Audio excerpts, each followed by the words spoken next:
Hi, everybody. It's Leanne. And I'm Helaine, Welcome to Step Into Next. where we move together from what was to what's next. And I get the distinct honor of introducing our guest today, Carrie Kerpen. We have so much to talk to you about, Carrie. But first, I want to say you and I have known each other for a solid close to 25 years. Forever. Just Yeah. forever. I We don't even need to date ourselves. We just No, time is a sorry. construct. You're right. We've known each other forever and a day. Because we That's share it. custody of a best We friend. do. And Ooh.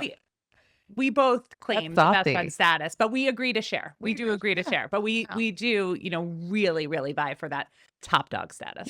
I Should we do fight it out right here, No, guys? we do. No, I we would share. love to moderate We this. share. We share. We share custody. We've We already do. agreed. We It's do. We moderated. do. Well, thank you so much for being here. Of course. I'm thrilled to be here. We share so many similar missions and Yes. vibes, and this is going to be a good one.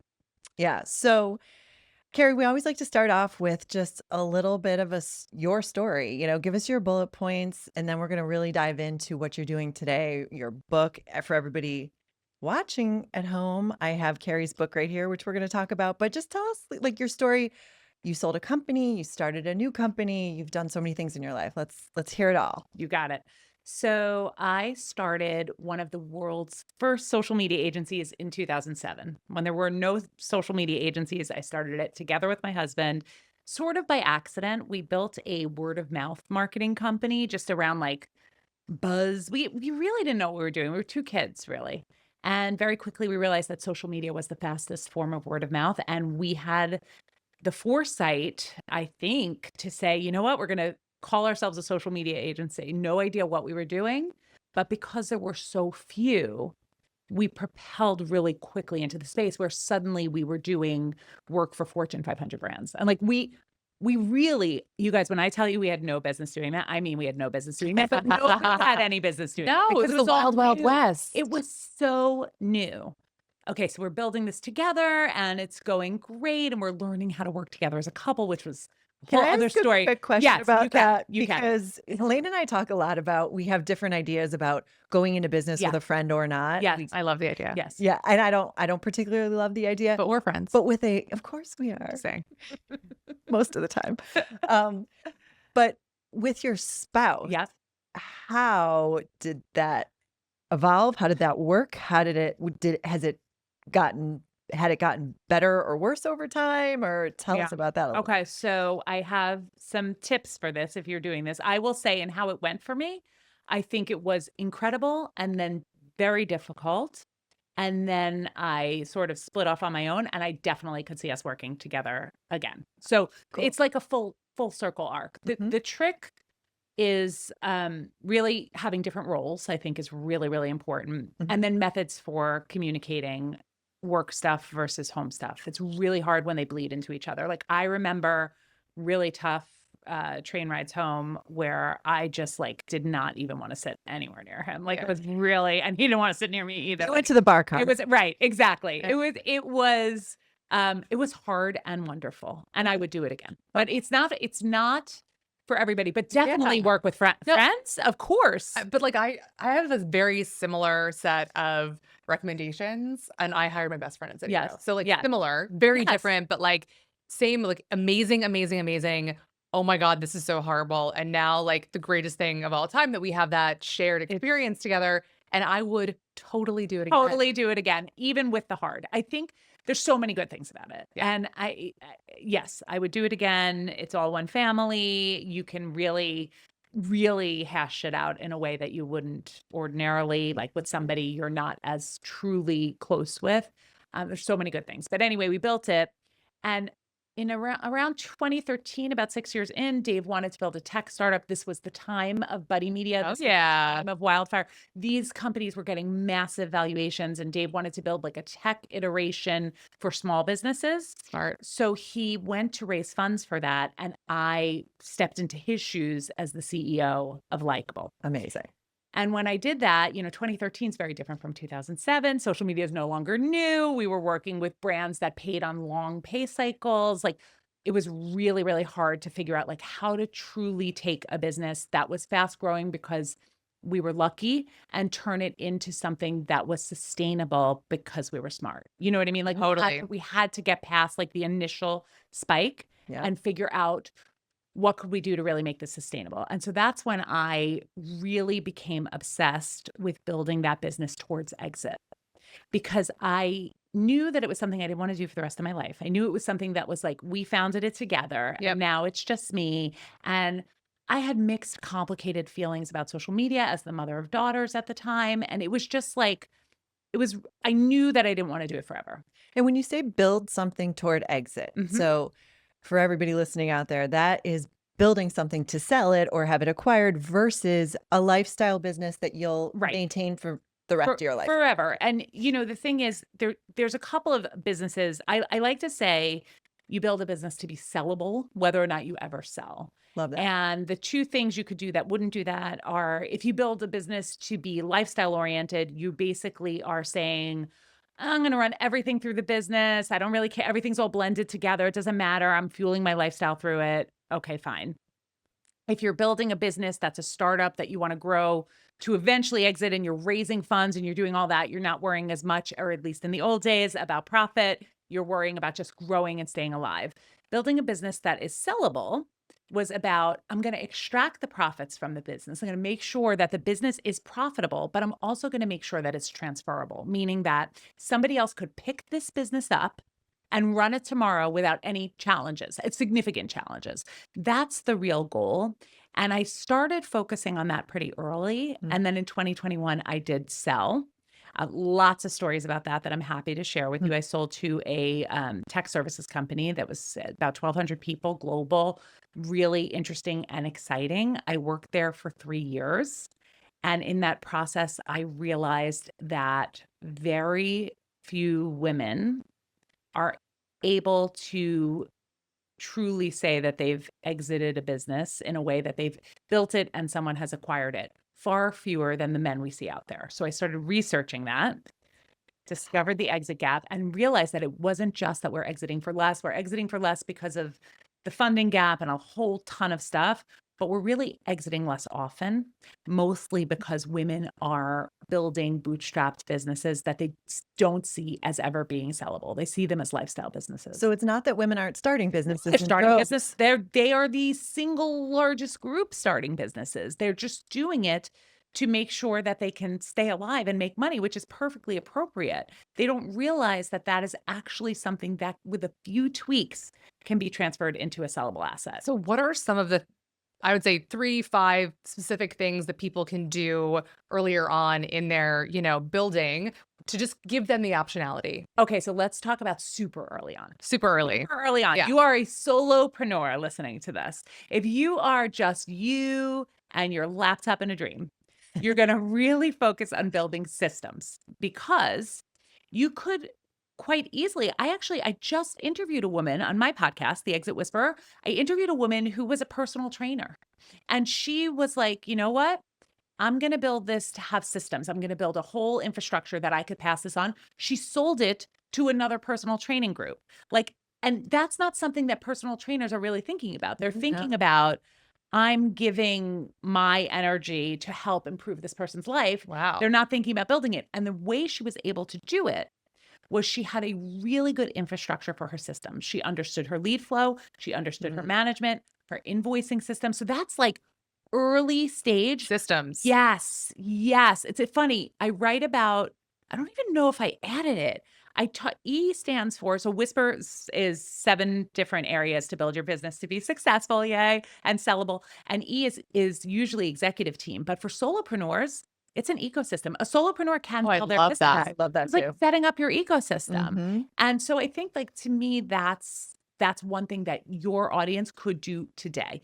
Think about the systems. Think about if you were hit by a bus, God forbid, or you took a vacation, big, long vacation, could somebody pick up these systems and carry it through? Yeah, it also probably makes your life easier. Yes. Once you actually drill down to Yes. understand it, you probably uncover things Yes. that can be done better. Yes. And right? this You learn. it's all AI. There's so much you could build now. That's important because Claude can build it for you. it's the Totally. thing that people procrastinate the most on, I think, is building those back end And systems. it's easier than ever now. It is. That's a good point. Okay. Why would they, if they're focused on think about a personal trainer, they're focused on changing people's lives. Yeah, They're like, why right. do I want to build these things? But now it is so much easier than it ever was. Yeah. And so I really want to focus though a little bit more, because we actually had someone amazing, Maggie Palmer, on. We Yep. talked about, the the pay gap Yes. for women, right? We Yes. spent a lot of time on that and things to do to make that obviously try and continue to like close that gap. Yes. But what you're talking about is at the other end of things, Yes. the exiting, Mhm. right? You're The building a exit gap. company, someone else is going to buy it. All of a sudden, I mean, just to start off, there are less women that have the opportunity to sell because they're starting less businesses and less businesses that are set up from the onset to be prepared to sell, right? Just less Yes. venture funding in Yes. general. How do we bridge that gap? Okay, so first of all, I believe that this is going to become the single most relevant piece for women and earning as we go forward, and I'll tell you why. I believe, I don't want to scare the crap out of you. You can I scare us. Scare away. Try I and scare believe us. that the amount of job loss is going to be astounding from AI. And all of these women that have been busting their tushies to climb to the top of this ladder and fight for pay and fight for all of it, so many jobs will be compressed. Okay. Yeah. Now, the thing that I believe is going to propel us forward is entrepreneurship. Yeah. Are the people who in today's world, it used to be you had an idea, you had to go chase funding, you had to go hire very expensive engineers. Now we really, if you just play, like just sit and play a little, you will see, because it's so scary when you first do it, but you just play, you will see that you can build something. Yeah. And so if we can build something and we get educated around the fact that these things are transferable, especially if we build them that, with a lens towards AI nativity, you will see that this is the single greatest wealth creator And you know for what? women. In your book, you also talk about a lot of the other gaps that women Yeah. face. Oh, And tons. with a focus on women becoming more and more entrepreneurial, that closes those other gaps It in a way does. too. Caregiving, It the emotional labor gap, free time, all those different things. I think that's really powerful. Talk about an all of it. ecosystem. It also provides, women who are stay-at-home mothers want to build something and figure it out during that time. It also provides a level of freedom and Flexibility. protection for them. Yes. There's so many benefits And to empowerment, entrepreneurship. when you're making your own money, doing your own thing, that's Yes. huge. Yeah. What are some of the other things that women need to look out for that maybe they're just not aware of playing in this, dare I say, man's world? Okay, so after I exited and I realized that there was this gap, I wanted to connect with other women who had sold their businesses. This is how I met you and how I met many other women in that space. I formed a community for exited female founders, and we talked about all of the things that are needed to help make sure that these women can build these sellable assets. And so I formed the Whisper Group, which was an advisory practice for women. And a lot of the things we talk about in Whisper, I can tell you right now, it's understanding your why. That's first. It's like really thinking about what are you building this for? What do you want your life to be like? If you were to exit, how much is enough? That's the other thing. Women who raise venture and then they exit, sometimes you hear about these 9-figure exits and they make the same thing that a bootstrapped entrepreneur who is just building a lot smaller and slower would make because you're getting a smaller piece of the pie. Now, again, you'd have more impact there in terms of people we would impact. Mhm. But in terms of straight up dollars, like just really thinking about what you want to earn and for what reason. So I talk a lot about how life is in chapters. And sometimes it's like, I want to build this, sell it, have enough to sit for 3 years and think, and then go on to my next chapter. Very, very few women who I know who sell retire, even if they have FU money. We Even if they're at a always point. on this podcast love talking about the space in between, That's as you that's know. So, correct. and So it's an I important I space. want all women to be able to have space to think. Ugh, And I so love when I it. start with why, I always start with like, okay, what will give you the space to breathe and to think? So that's first. Then the how is understanding multiples and how your business would be valued, getting educated on that. A big one that we talked about with when you were asking me about what are some of the things people should know is primarily income. It's making sure that your income, I like to say, is red, recurring, expected, and diversified, meaning that it's not all one client. Yes. You're not beholden to anyone. You have a good mix so that if your business, something goes south, it won't all go south. So really understanding your income, your secret sauce is what makes you you and different and why somebody would buy you over anyone else. Your P is your profit. Profit is the most important piece of the puzzle. E, executive team or ecosystem. You want to make sure if a buyer buys you, the brand can't be entirely about you. because then if the brand is entirely about you, what are they buying? You're getting a job, and that's not what we want. And the last piece is just your roar or your resilience factor. This stuff is really hard. Yeah, And so having really the agree. strength to go through it. So those are really the things that I advise women on as I'm building them towards exit. Well, there's clearly a reason why you were just awarded Ah. Inc. Magazine's one of only 500 women female entrepreneurial honors. And it's just so clear. And I love to see, we always talk about empowerment and how Yeah. huge that is. And this is classic with you, Carrie. Well, I appreciate that so much. And it's interesting because this is definitely a new chapter for me, right? So I had this change. I was Carrie, the social media builder Yeah. or whatever the heck I was. And then, founder, I had 60 employees. That was my identity. And then when I formed the Whisper Group, which is this exit readiness advisory practice, I set out to say, okay, if I'm going into this next chapter, I need to be known for that. Mhm. And so I started actually by just creating a lot of content and doing that stuff. And the award, while I'm not a huge award person, I felt like it was really cool to be recognized for a new chapter. Yes. I think we have to celebrate this one. It was like a real moment. And it wasn't just that. You know what the other cool thing was? Some of the other women who were on the list were women that I was working with on exit readiness. Stop it. I'm gonna So like cry. that was like, I'm like, wow. And I know that they're there because we were able to help them and that we were able to help guide them in that direction. So that was like really fantastic. I love that. It's unbelievable work that you're doing. Thank you. I think about a lot, and I had the absolute pleasure of being a guest on your podcast, Yes. but you have interviewed like dozens and dozens and dozens of female founders who have exited. Yes. And, as someone who obviously had a lot of feelings around my exit, and I think a lot of people do, Yes, and same here. there's so much pressure, and people are always asking, like I spoke to someone yesterday, like, oh my God, congratulations. Like, I can't wait to hear about it. And I was like, congratulations, like, let me tell you what really happened.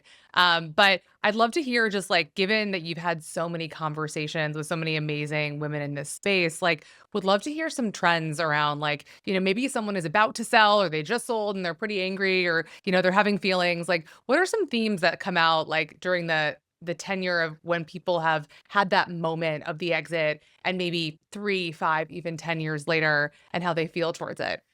Yeah, I think that exits are complicated, right? Yes. Even the wildly successful Yeah. on paper ones. Yes. Yeah. Yes. Even wildly successful ones, Yeah. even ones off paper, they are complicated. Like it's hard. It's hard to grapple with your entire identity as a founder. Yeah. Your entire everything is built up Totally. in building that thing. Mm-hmm. And then suddenly that thing is going to someone else.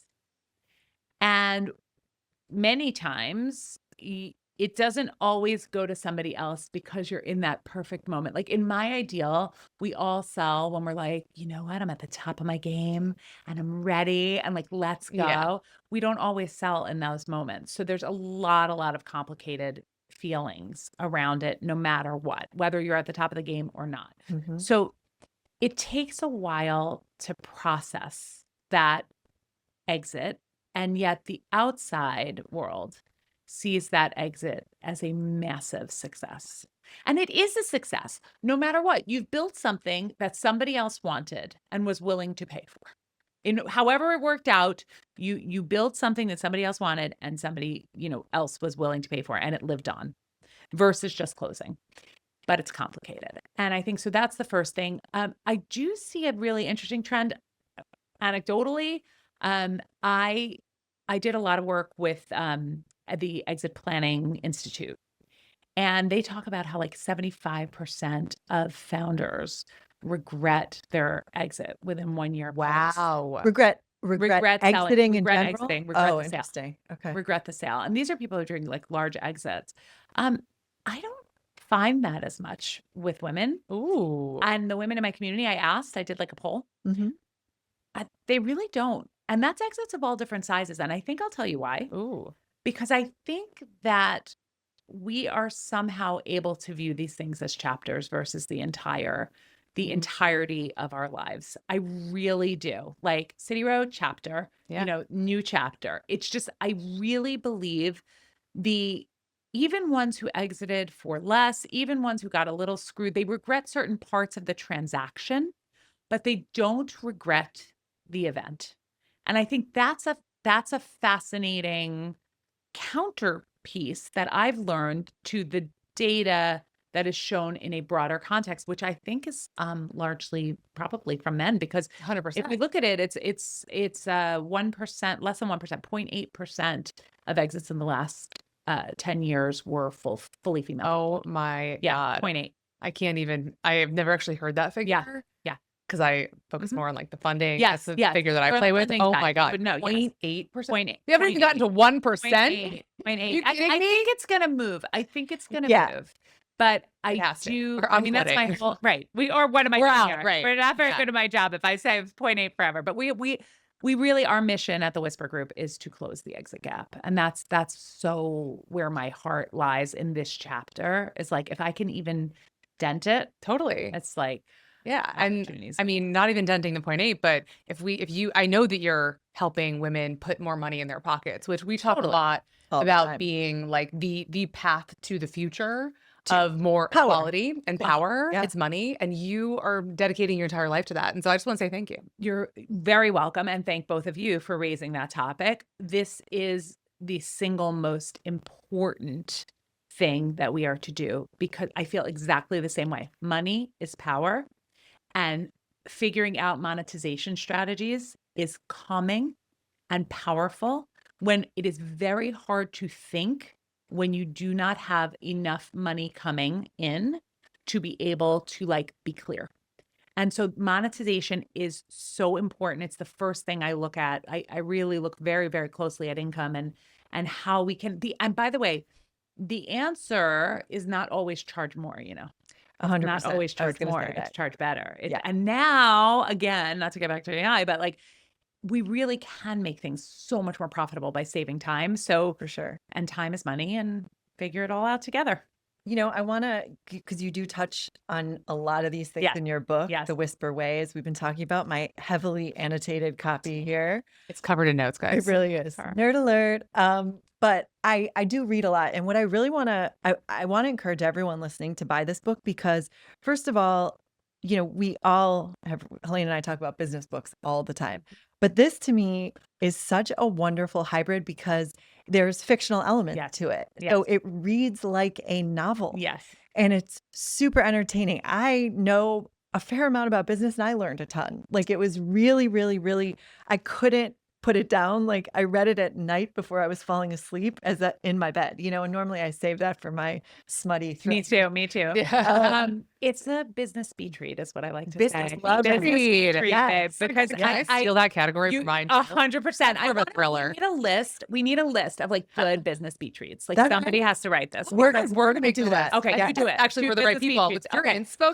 Perfect. I So will send you some that I Should be a do enjoy. co-author of this. I will gladly like contribute and send you things Yeah. to do, but please write We're this doing because the reality is we as founders are so fried in so many ways. Like you have very little space for learning for the sake of learning. And Yeah. so I wanted to make the book something that would be fun to read. Yeah. And so I did it's based on a retreat and 7 women that are like sort of an amalgam of people I've met through the years and different entrepreneurs coming together and like working out their stuff. And there's fiction, and then there's the real life implementation guide, and then there's a real life story after each area of Whisper. Yeah. And so that was I'm so glad you appreciated it. I wanted it to be light and digestible because I want when I talk about exits, how many people, like a personal trainer is never going to think to even pick up that book. They're going to be afraid.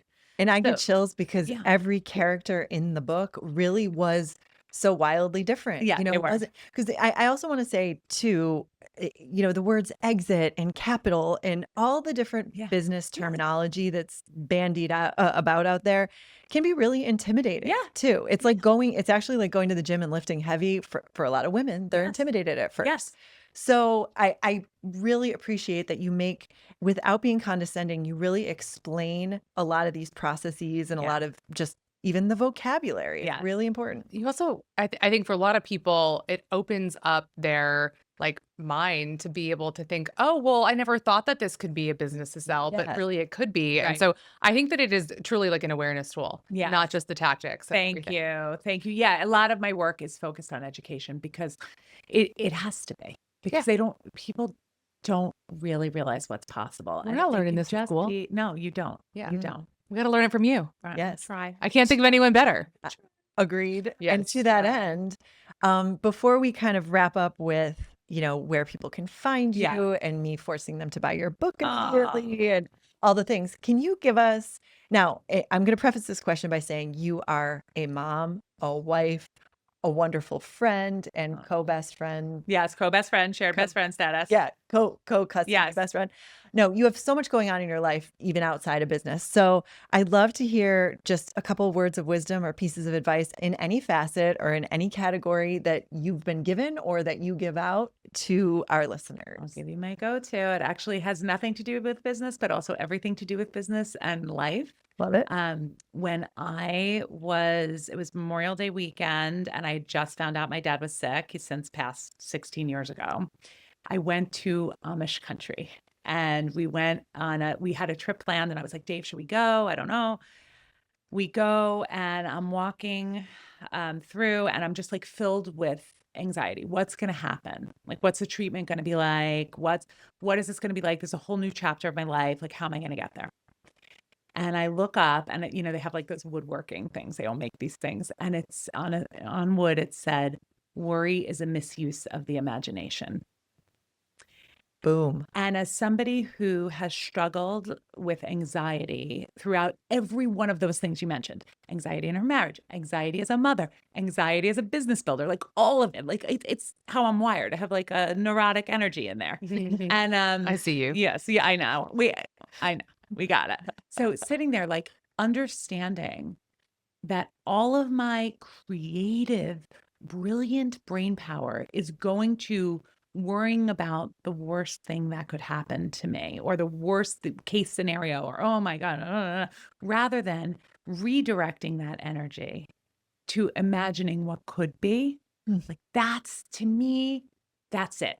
Like that is my go-to advice for all. I don't know that everyone struggles with anxiety in the same way, but certainly for me, it's worry is a misuse of the imagination. We just got a lesson in manifestation. That was wonderful. That was a beautiful quote, and I'm excited to share that with everybody. too. Carrie, where can everyone find you?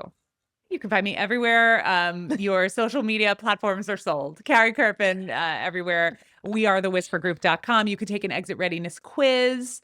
That's in the book too. Yeah, that's in the book. It is on the site, wearethewhispergroup.com. You can go there. If you want to know about the exit gap, you can go to closetheexitgap.com with a really depressing 0.8 stat. Oof. But you can find me on Carrie Kerpen. Wherever you are on social media, I shall be there. Well, you are a true treat. Your Thank treat. you. Yeah, Thank you for having me, Carrie. ladies. I love what you're building. Love the idea of stepping into what's next. And it is so aligned with the work that we do. And so I'm grateful for you. Yay. Thank you. And that's a wrap. Oh my God. All right, we're good.